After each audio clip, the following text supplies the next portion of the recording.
नमस्कार दोस्तों, मैं विपिन कुमार आप लोगों के बीच। आज हम लोग इतिहास में पढ़ेंगे जैन धर्म। किसके बारे में पढ़ेंगे जी? जैन धर्म के बारे में पढ़ेंगे हम लोग और जानेंगे कि जैन धर्म में क्या क्या है। तो चलिए शुरुआत करते हैं जैन धर्म के बारे में। किसके बारे में जी? जैन धर्म कहता है क्या कि जैन धर्म के संस्थापक एवं प्रथम तीर्थकर ऋषभ देव थे। याद ही कर लीजिए, क्या बोल रहा है कि जैन धर्म के संस्थापक एवं प्रथम तीर्थकर ऋषभ देव थे। कौन थे जी? ऋषभ देव। आगे देखिए, कहता है इंपॉर्टेंट है, इसमें कहता कल्पसूत्र जैन परंपरा का सर्वाधिक लोकप्रिय ग्रंथ है। याद ही कर लीजिए, उस जगह जैन परंपरा का सर्वाधिक लोकप्रिय ग्रंथ कौन सा है? क्या हो जाएगा? कल्पसूत्र। क्या हो जाएगा जी? कल्पसूत्र। आगे देखिए, कहता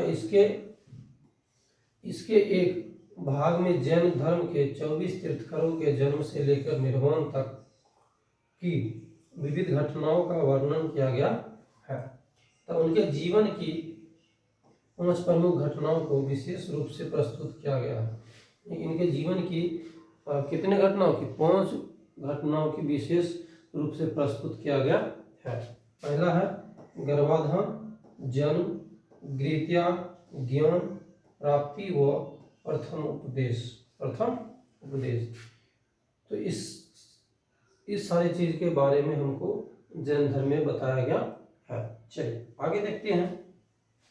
कहता जैन धर्म के 23वें तीर्थकर पार्श्वनाथ थे। ये इंपॉर्टेंट है, याद ही कर लीजिए। जैन धर्म के 23वें तीर्थकर कौन थे जी? पार्श्वनाथ थे। जैन धर्म के 23वें तीर्थकर कौन हो जाएंगे? पार्श्वनाथ हो जाएंगे। ठीक। मतलब जो काशी के इक्ष्वाकु वंशीय राजा अश्वसेन के पुत्र थे। इन्होंने 30 वर्ष की अवस्था में संन्यास जीवन को स्वीकारा। किसने में? 30 वर्ष में। तथा इनके द्वारा दी गई शिक्षा थी 1 नंबर हिंसा न करना। क्या न करना जी? हिंसा न करना, सदा सत्य बोलना, चोरी न करना तथा संपत्ति न रखना। आज ही गौरव सर से पढ़े हैं। हाँ, तो क्या क्या है? इंपॉर्टेंट है, याद ही कर लीजिए।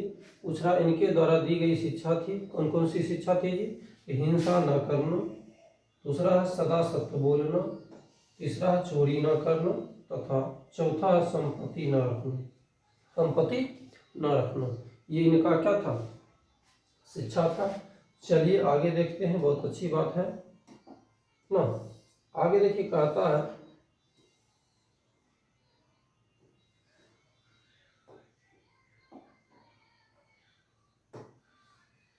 आप देखिए, कहता महावीर स्वामी जैन धर्म के 24वें एवं अंतिम तीर्थकर है। ये भी याद कर लीजिए। क्या पूछ रहा? महावीर स्वामी जैन धर्म के 24वें एवं अंतिम तीर्थकर। पूछेगा कि जैन धर्म के 24वें एवं अंतिम तीर्थकर कौन है? स्वामी महावीर स्वामी हो जाएंगे। कौन हो जाएंगे जी? महावीर स्वामी।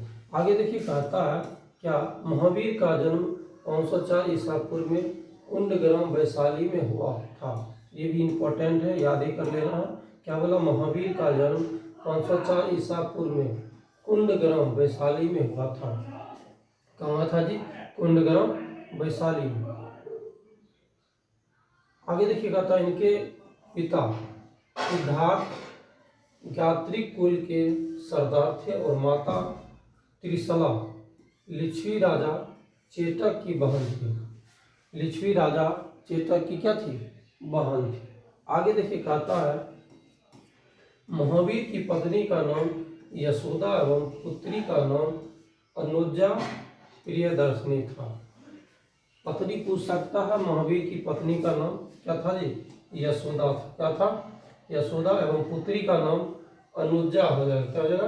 अनुजा प्रियदर्शनी था। आगे देखिए, कहता है कि महावीर के बचपन का नाम वर्धमान था। ये भी पूछा जाता है, महावीर के बचपन का नाम क्या था? तो वर्धमान था। क्या था जी? वर्धमान। आगे देखिए, कहता है इन्होंने 30 वर्ष की उम्र में माता पिता की मृत्यु के पश्चात अपने बड़े भाई नंदीवर्धन से अनुमति लेकर संन्यास जीवन को स्वीकारा था। संन्यास जीवन को क्या किया था?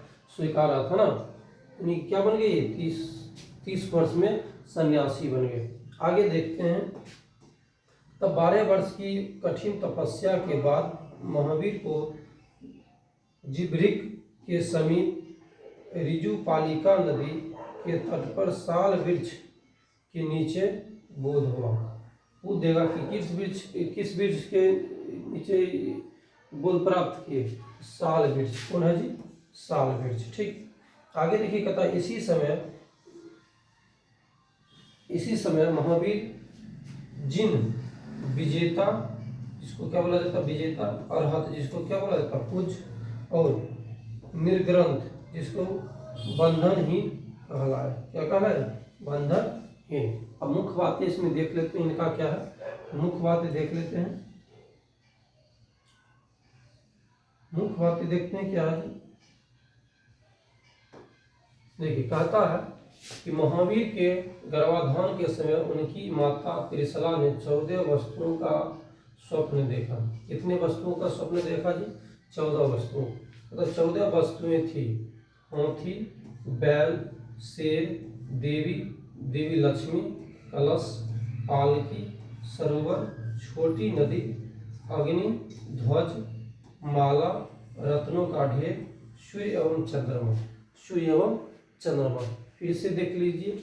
14 वस्तुएं क्या देखे थे, हाथी, बैल, शेर, देवी लक्ष्मी, कलश, पालकी, सरोवर, छोटी नदी, अग्नि, ध्वज, माला, रत्नों का ढेर, सूर्य एवं चंद्रमा ना, ये 14 वस्तुएं देखी थी जब महावीर के गर्भाधान के समय उनकी माता त्रिशला ने 14 वस्तुओं का क्या किए देखे थे, स्वप्न देखे थे, यानी कि सपना देखे थे। ठीक, चलिए आगे देखिए, कहते हैं क्या कह रहा है जी, उन्होंने अपने सपने के बारे में एक ज्योतिषों से बात की।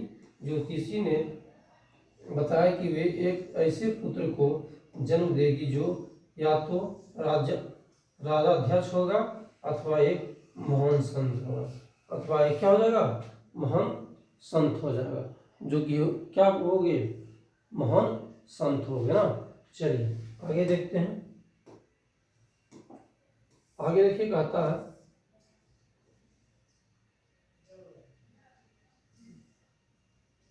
चलिए अब देखिए, कहता है क्या कि उत्तरायण सूत्र में महावीर की शिक्षाओं का वर्णन है, जहाँ भिक्षुओं के आचार संहिता का पालन करने का वर्णन किया गया है। आगे देखिए, कहता है महावीर ने अपने उपदेश प्राकृतिक अर्धमागधी भाषा में दिया। इसको याद कर लीजिए, क्या बोला, महावीर ने अपना उपदेश प्राकृतिक अर्धमागधी भाषा में दिया। ठीक, आगे देखिए, कहता महावीर के अनुयायियों का मूलतः निग्रंथ कहा जाता था। क्या कहा जाता था जी, निग्रंथ कहा जाता था। चलिए आज इतना ही तक रहने देते, लाइन कट गया, फिर आगे देखेंगे। ठीक, थैंक यू, धन्यवाद।